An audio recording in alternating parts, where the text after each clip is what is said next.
Bueno, he venido al Ecuador porque nos han pedido una misión de cooperación técnica. Y esto es porque Ecuador tiene una política de investigación para la salud desde el 2005. Y las circunstancias han cambiado. Del 2005 para acá, por ejemplo, se ha puesto un énfasis, hubo un acuerdo de los gobiernos con las Naciones Unidas de enfocarse en los Objetivos de Desarrollo Sostenible, que es la Agenda 2030, porque se ha puesto un mayor énfasis en los determinantes de la salud, los determinantes sociales de la salud. Esto ha ido cambiando un poco el énfasis en cómo se hace la investigación, en cómo trabajamos con otros sectores. Y entonces se necesita actualizar la política para que responda a esos nuevos acuerdos internacionales. Asimismo, desde entonces hay una política regional de investigación para la salud que fue aprobada por todos los Estados miembros de la organización, incluyendo Ecuador. Y entonces hay que alinear la política de forma tal que se cumpla también con los acuerdos internacionales.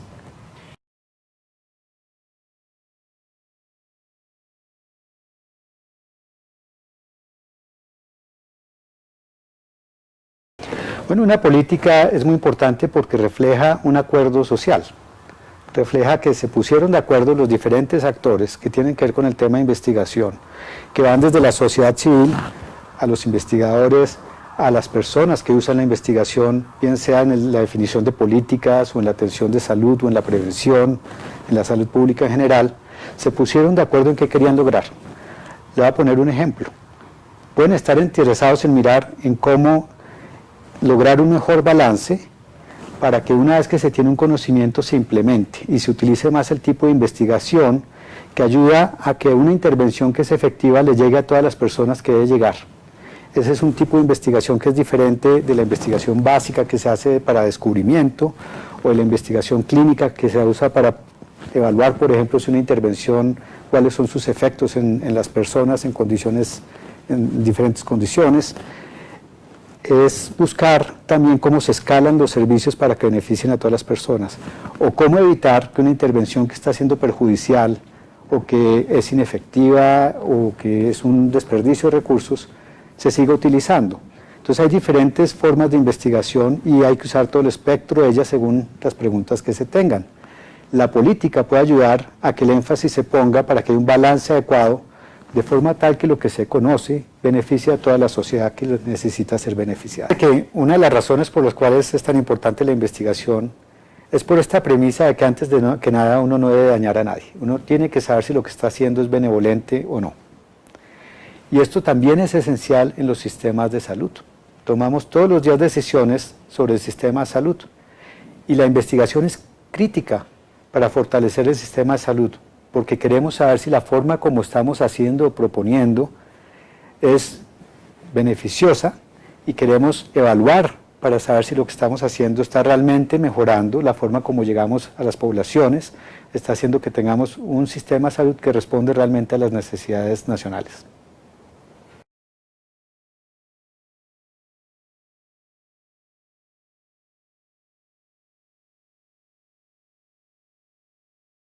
Pues es un proceso tremendamente interesante porque lo que tenemos es diferentes actores con diferentes agendas, y esto es lo normal, lo que sucede en todos los países que han venido desarrollando sus políticas, que llegan a encontrar un terreno común.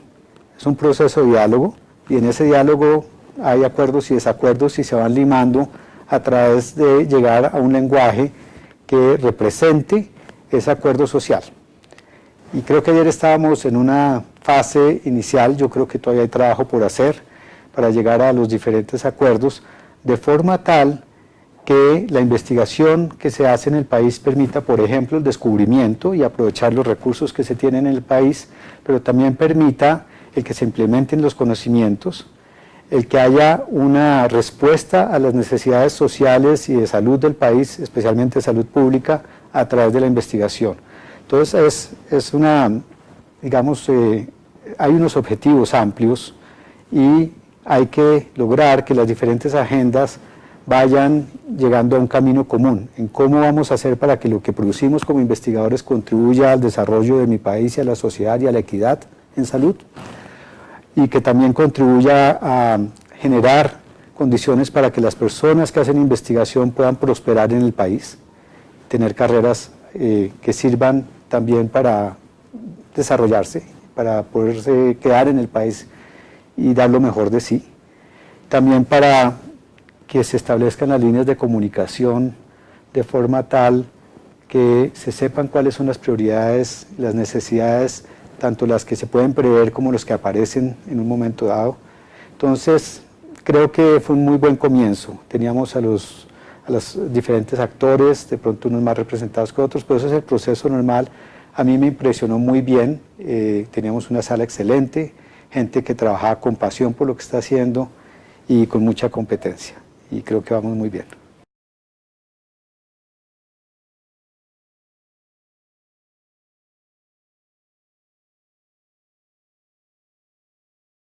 Una política de investigación tiene que considerar varios aspectos. Uno de ellos es lo que técnicamente se llama la gobernanza, la capacidad uno de organizar lo que tiene, de darle dirección, que es la rectoría, ¿sí? Entonces eso incluye, por ejemplo, que esté organizada la investigación, que uno sepa con qué cuenta y con qué no cuenta y le hace falta. ¿Qué recursos humanos tenemos? ¿Qué recursos humanos hacen falta en el país para poder como responder a las necesidades nacionales? ¿Cómo están, dónde están y dónde no están?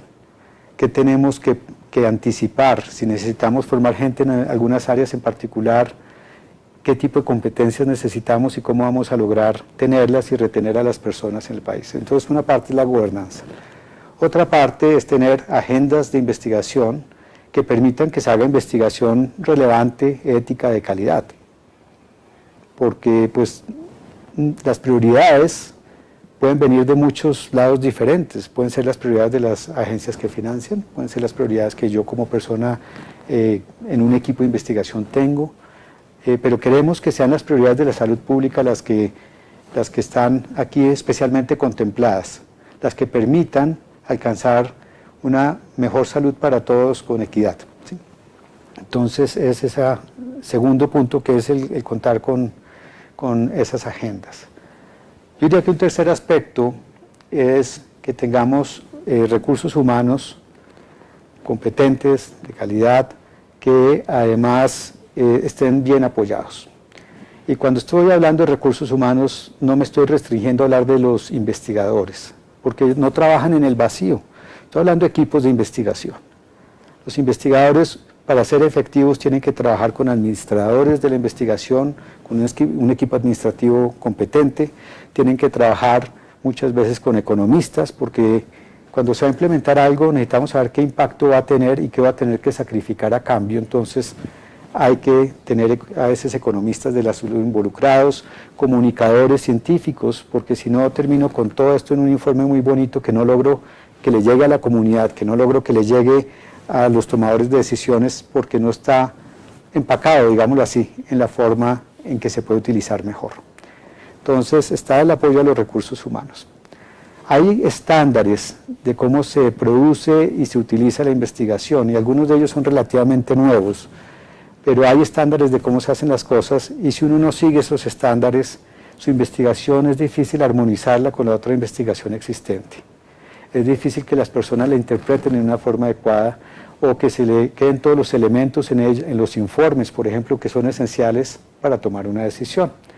Entonces, otro elemento que tenemos es contar con la parte de estándares y ética en la investigación, que deben ser adecuados y que deben estar alineados con los estándares internacionales, de forma tal que la investigación ecuatoriana esté adecuadamente reflejada y contribuyendo al conocimiento global.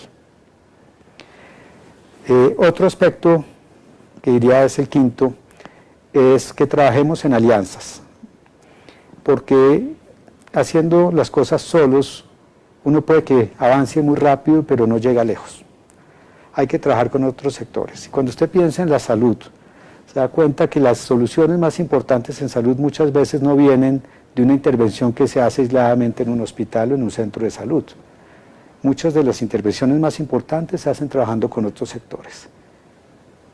Si uno quiere mejorar la salud de una población, muchas veces el ofrecer agua potable, el tener buena educación, el tener vías de acceso, tiene un impacto enorme en la salud. Entonces tiene uno que trabajar con el sector de educación, de transporte, con otros sectores para poder tener impacto. Entonces esas alianzas es el sitio también donde es importante establecer alianzas con la sociedad civil organizada.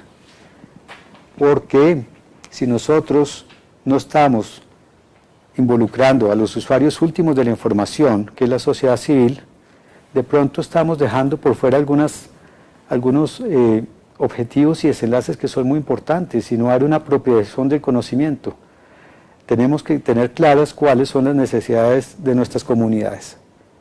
Y esas necesidades de las comunidades parten de ellos y las tenemos que conocer. Entonces hay que involucrar a la sociedad civil. Eso se ha aprendido en los últimos 25 años, organizaciones como la colaboración Cochrane, o más reciente la colaboración Campbell, que han sido ejemplo de cómo, por ejemplo, sintetizar el conocimiento, no te permiten sacar estudios donde no esté involucrado un representante, por ejemplo, de los pacientes, para decir, sí, ustedes miraron los desenlaces que eran importantes, sí se están enfocando en lo que es esencial para la sociedad. Entonces, creo que ese es un punto muy importante. Mi último punto de algo que es esencial en una política es que mire la parte de cómo se va a promover el adecuado uso del conocimiento que se genera y cómo se va a promover que las necesidades les sean comunicadas a quienes promueven la investigación o a quienes la hacen, de forma tal que se responda a las necesidades de la sociedad. Y esto es un área que se ha desarrollado relativamente recientemente, porque el acceso al conocimiento en una forma universal es relativamente reciente. Vino con el Internet y con el acceso a las bibliotecas virtuales. Entonces, es así como hemos venido aprendiendo cómo establecer unas líneas de comunicación eficientes entre los usuarios y los productores del conocimiento.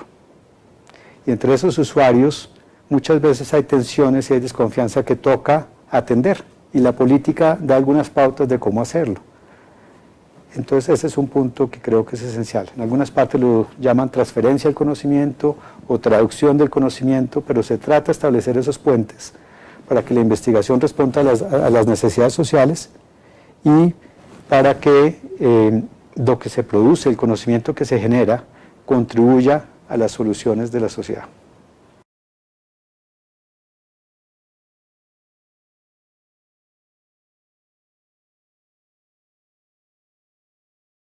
Una forma de hacerlo es involucrándolos en los procesos. Hay otras formas, pero creo que esa es la primera, es contar con personas con el nivel de entendimiento de los temas que se están tratando, que vengan de esas comunidades y que puedan participar. Pero cuando digo el nivel de entendimiento, entonces hay otro punto que es esencial, y es que tenemos que generar incentivos y formas de facilitar que las personas que representan esas comunidades tengan competencias también técnicas en entender los temas y en entender el proceso político y de investigación. Creo que uno de los procesos más interesantes que he tenido yo de aprendizaje para mí en el desarrollo de investigaciones, por ejemplo, con poblaciones indígenas en Colombia, fue el haber trabajado con una experta en salud pública que era parte de esas comunidades, porque me hizo ver además una cantidad de cosas donde ambos teníamos que ser flexibles y entender la realidad del otro para ajustarnos y encontrar el camino común.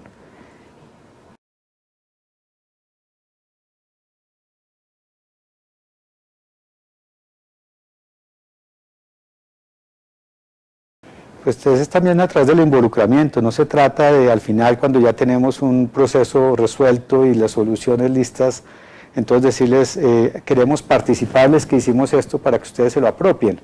No, la apropiación se da cuando han participado desde el principio definiendo cuáles son los problemas, cuáles son las alternativas de solución, qué tipo de opciones políticas hay para resolverlos. Tienen que estar involucrados en todo el proceso de cómo se va a utilizar el conocimiento en la toma de decisiones, qué tipo de conocimientos, qué tipo de evaluaciones.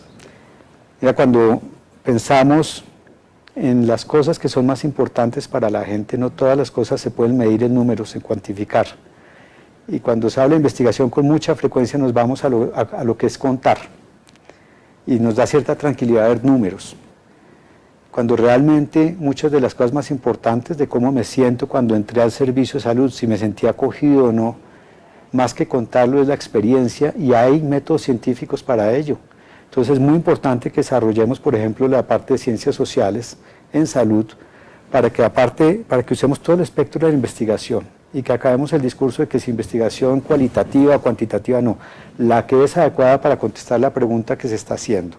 Y si esa pregunta tiene que ver con acceso, por ejemplo, a un servicio, puede ser que necesite algo de investigación cuantitativa y algo de investigación cualitativa para saber cuáles son las barreras que la gente está percibiendo, por qué las percibe, cuáles son los sentimientos que tienen cuando están entrando al servicio, tanto los usuarios como los proveedores, y encontremos soluciones que beneficien a todos.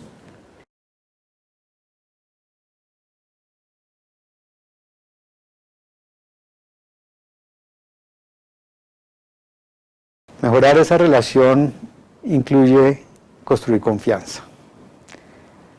Y eso es un proceso de relaciones humanas, que requiere que estén sentados a la mesa, que tengan un diálogo, que son diálogos que al principio no siempre son fáciles, donde quede claras cuáles son las agendas de cada uno, qué es lo que cada uno quiere lograr, y se concilien esas agendas en un bien común. Eso se hace de varias formas. Una que conozco de cerca son los diálogos deliberativos, donde tanto los tomadores de decisión como los que están trayendo la evidencia científica, como los usuarios, están en una misma sala. Y entonces se plantean cuáles son las opciones que tenemos para cambiar una realidad que tenemos, las diferentes opciones de política.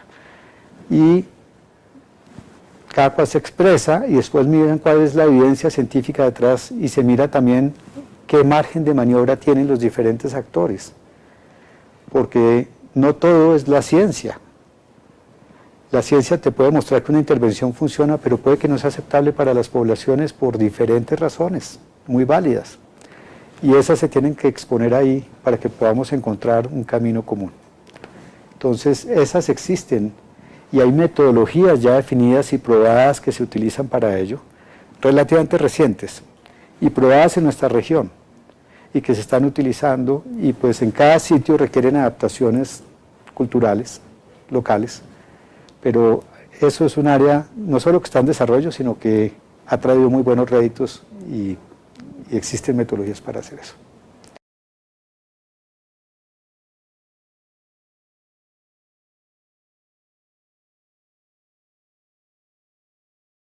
La comunicación científica es algo que se le deja con frecuencia a los investigadores. En mi experiencia, el investigador es una persona experta en hacer investigación, no en salir a hablar en los medios sociales y de dar el mensaje, digamos, de mayor nivel.